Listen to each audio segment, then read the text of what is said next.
Kaya hinahamon ka namin, Pangulong Bongbong Marcos,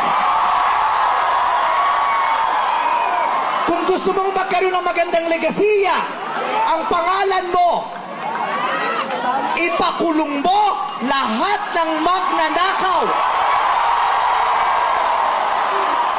Nakatingin kami sa iyo, Pangulong Bongbong Marcos, at inaasahan ka namin, hindi dahil sa idol ka namin, kundi dahil sinaswelduhan ka namin at inaasahan namin na tutuparin mo ang inuutos naming mga employer mo.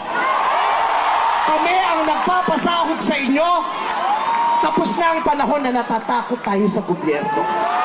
Takutin natin ang gobyerno dahil ang kapangyarihan nasa sa atin, wala sa kanila. Nakatingin kami sa inyo. Ipakulong lahat ipakulong. Bawiin ang mga ari-ari.